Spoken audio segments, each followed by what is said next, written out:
Hi, it's Dave Getz, and I'm here to give you some pointers on how to not get ripped off on the internet. Now, the reason I have had some experience with this is I used to sell flat screen TVs and other electronics online. I did a lot of volume and got ripped off so many ways that you might think of and many ways you would never dream of. So I'm going to give you some ideas about how to not get ripped off yourself. So the number one thing to look for is typos and grammatical errors. If you see that, that should be an immediate red flag, and it's probably not someone you want to deal with. The second thing that's just about as big a deal is listen to your gut. If things just don't make sense or they just don't feel right, there's probably a reason why. I've been listening to an audiobook that I really like. It's called The Like Switch, L-I-K-E switch. And he gives an illustration about a guy who got divorced and he was lonely, and so he got on an internet dating site and he found this bikini model from the Czech Republic, and she befriended him and she wanted to meet him. The only thing was he had to fly to Buenos Aires because she was doing a photo shoot there. So he flies to Buenos Aires and then he finds out, oh, she got called away to Germany. But she sent him a ticket to Germany. She just needed him to pick up a bag to bring with him when he went there. So he picks up the bag and he goes through customs, and it's a bag full of cocaine.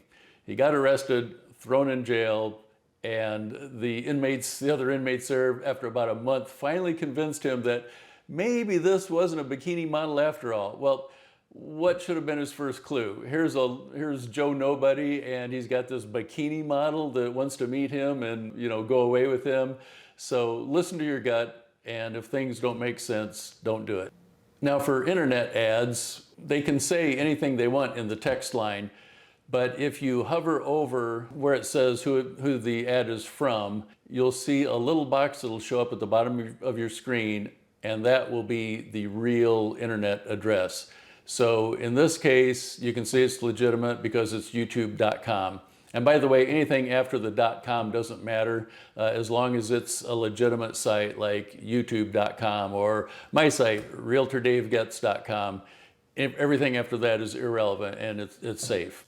Similarly, for emails, your email will always say who it's from, right?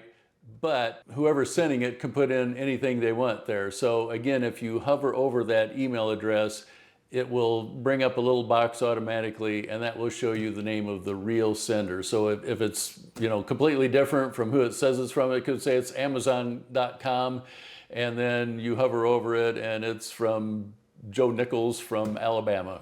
I don't know where I came up with that, but it'll show you who it's really from. So if it doesn't match up pretty closely, don't click on anything on that email. Now, for buying or selling on the internet, everything I've already said applies to what I'm about to say. So if you're selling, the first thing you need to learn is if you're taking a credit card payment, always send it to an address that's on file with the credit card company. Now, when I was selling the flat screen TVs, a lot of times somebody would have a personal, home address, but they would want it shipped to their business or vice versa. Well, that's okay. They can call up their credit company. They can add a secondary shipping address. And as long as that's on file with the credit card company, you'll be fine to ship it. That's assuming they don't try and charge it back. So credit cards are a little riskier because they can charge it back, but as long as you can prove you sent it to the right address, you're probably going to be okay. Now, in my case, I had one situation where I sent it to an alternate shipping address, and the lady who owned the credit card did not order it. Someone else got her number, and they came in, posed as the delivery men, and said, oh, sorry, we sent this to the wrong address. And they picked up the TV, which cost $64.95. This was back in the days when they cost a lot more, $6,495. And they walked out the door with it because, hey, you can't blame the lady. She never ordered it, and she just assumed they made a mistake. So credit cards can be a little risky, but you just have to watch for a lot of the red flags that I'm going to talk about. One of these is if you live in the United States, don't ship outside the United States or Canada. Now that might sound kind of egotistical of us here in the good old US of A, but if you ship to Europe or especially Africa or anywhere outside the US and Canada, you're most likely going to get ripped off. It's not worth it. Don't take a chance. Don't do it.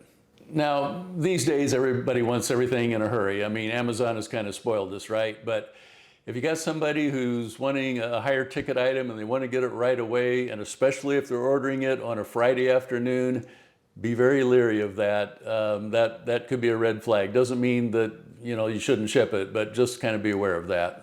Now, if you're told to pay by a wire transfer or some weird kind of thing where you send them money and then they reimburse you a certain amount of money or something odd like that, run. Do not ever do that one. If it's your grandma, okay, maybe. If it's other than that, don't even deal with these people. Here's one a lot of people don't know is a cashier's check is really not much better than a personal check. The cashier's check is drawn on the bank's account and the bank is the one that pays it, not the person who drew the check. But certified checks can easily be counterfeited. And so a certified check, somebody says, hey, I'll send you certified funds. If you see any of these other red flags, don't do it because you're probably going to get ripped off. And along those lines, believe it or not, if someone sends you a personal check and says, hey, just wait until it clears and then you can send me the product, you think you're safe, right? Well, you're not. I had a guy who ordered 3 flat screen TVs from me. At that time, 3 of them were $12,500. And he said, obviously you can wait till the check clears. So I did that. It was actually a business check, even not a personal check.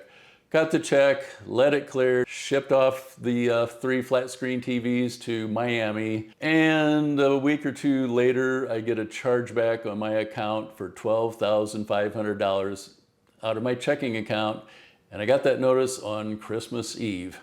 Merry Christmas. So just because someone sends you a check and you let that check clear the bank, it can still be charged back. So personal checks are, even after they clear, no guarantee you're going to get paid. And speaking of, I sent that one to Miami. Miami is a cesspool for fraud. Sorry, Miamians, if you're watching this, but I used to ship all over the United States, and I had as much fraud in Miami as the rest of the country combined. Now, I did a ton of business in Miami, so just because someone's in Miami doesn't mean they're going to rip you off. So you got to look for some of these other red flags, but just be leery if you're shipping anything to Miami. Sorry, Miami again. And then, of course, we all know cash can be counterfeited, so you kind of got to be careful about that. I never, ever did once get paid in cash and have it be counterfeit, but that's always a possibility, so no guarantee even with that. So you're probably saying to yourself, if I'm trying to sell something on the internet, how could I possibly get paid and be guaranteed I'm going to get the money?